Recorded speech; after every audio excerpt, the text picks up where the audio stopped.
Kita satu penanya lagi ya. Muhammad, ini dokter bukan tapi tulisannya mencerminkan profesi yang dia inginkan tapi dia belum dapatkan ini. Muhammad siapa nih? Katrul Guides akuntansi juga. Penderitaannya sama ini berarti ya. Ya udah, sini. Katrul atau Guides. Ini kan di era digital dengan perkembangan teknologi yang sangat pesat ya. Pertanyaan saya, mohon maaf, mohon izin Pak Rektor dan Bapak Ibu dosen, apakah ke depannya kuliah itu masih relevan? Kan sudah ada banyak nih. Ya? Ini kayaknya kamu akan sulit hidupnya ini. Waduh, kan udah minta izin tadi. Iya, memang kelihatannya minta izin, karena ini dipublikasikan luas ini. Kelihatannya IP kamu nggak akan naik dari 2,7. Waduh, jangan dong. Apakah kedepannya kuliah itu masih relevan? Kan kita banyak nih melihat di sosial media atau apapun, kan media belajar nggak cuma hanya duduk di kampus, memenuhi 140-an SKS gitu. Masih banyak platform-platform di luar kampus yang bisa kita ikutin dan mendapatkan soft skill yang lebih banyak dibanding di kampus mungkin ya, kemungkinan seperti itu. Terus atau kalaupun kerja yang seperti apa? Karena kan yang kita tahu nih beberapa pekerjaan menurut penelitian nih yang dilakukan oleh media online, salah satu pekerjaan yang akan digantikan oleh robot adalah akuntansi. Nah itu bagaimana menurut kakak untuk menanggapi hal ini? Terima kasih. Ruby mau jawab dulu boleh? Saja. Kakak Ina juga boleh. Oke, aku jawab dikit nanti mungkin ditambahin sama Ina. Ya. Apakah kuliah itu masih relevan ya? Iya. Oke, aku jawab cepatnya masih. Oke. Tapi ada konteksnya. Jadi gini, pekerjaan-pekerjaan yang memang secara profesional itu punya sebuah sistem yang baku. Misalnya nih, saya tanya kamu. Iya. Kamu besok mau bikin rumah nih.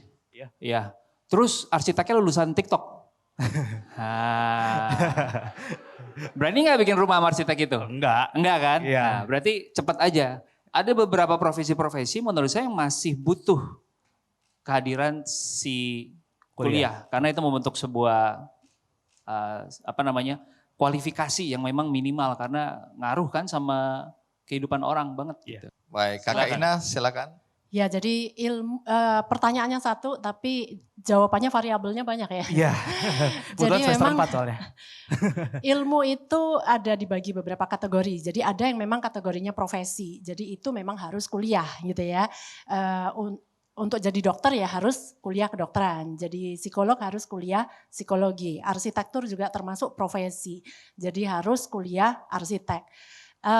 Sebetulnya termasuk akuntansi juga ya. Jadi kuliah akuntansi untuk jadi akuntan ya. Nah, tapi ada ilmu yang tergolong transferable. Nah, yang tadi dibahas juga. Jadi banyak orang yang bertanya ngambil filsafat mau jadi apa. Nah itu kalau nggak ketemu dianggap ini jurusan nggak jelas. Padahal tadi itu kategorinya transferable.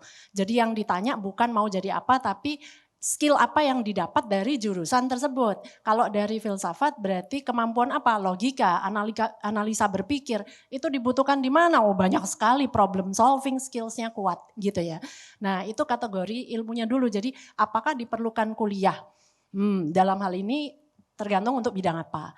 Yang kedua tergantung tipe kepribadian orangnya juga. Ada tipe konseptor, ada tipe doer. Bagi tipe doer akan lebih menyerap ilmu lebih banyak langsung praktek gitu. Dan sebetulnya universitas harusnya itu memang ada dua kategori, at least ya di luar negeri. Ada research based university, ada University of Applied Science yang lebih terapan. Kita lagi mau ngebus ya sarjana terapan, tapi orang masih menganggap rendah. Jadi kalau untuk tipe doer merasa kuliah itu mungkin dirasa nggak ada gunanya karena cara belajarnya nggak sesuai dengan tipe doer. Itu yang kedua. Yang ketiga sebetulnya tren universitas di seluruh dunia juga udah mulai universitas konvensional juga kena disrupsi juga ya oleh teknologi. Jadi trennya seperti prasmanan. Kita bisa comot. Kita bisa dapat dosen terbaik dari seluruh dunia. Kita ambil bagian mata kuliah design thinking misalnya. Kalau di sini tidak ditawarkan. Ya, nah Yang keempat tergantung dari inisiatif tiap orang. Bagi 81% anak-anak yang konsul di saya, nggak ada ambisi, nyantai pula. Nah, jadi mereka ini nggak punya inisiatif. Jadi kalaupun tersedia podcast untuk pembelajaran seperti punyanya Kak Ruby atau dosen di Harvard pun ngajar online gitu ya. Tapi kalau nggak punya inisiatif, nggak ada drive dari dalam ya tetap nggak belajar. Jadi untuk anak-anak kayak gini harus agak diceburin, dipaksa didudukin di bangku kuliah, mau nggak mau dia belajar gitu. Baik, ya kita berikan tepuk Terima kasih. tangan untuk Semoga Aits menjawab ya. Ini, kamu juga dapat buku ini ya. Thank you guys. Ini nih buku sama dari kakak Rupi dan kakak Ina dan dari aku sekali lagi ini mungkin 2 miliar isinya ya. Imani yang ada quotes-nya dari aku. Oh ini quotes-nya apa? Kita harus bacakan juga dong. Tidak ada sukses secara instan. Semua harus melalui proses. Tapi dengan kemajuan ilmu pengetahuan, sukses bisa diperoleh lebih cepat. Begitu ya. Iya, ya. Silakan ketawa. Nasib pun nanti akan ditentukan setelah acara ini selesai. Iya.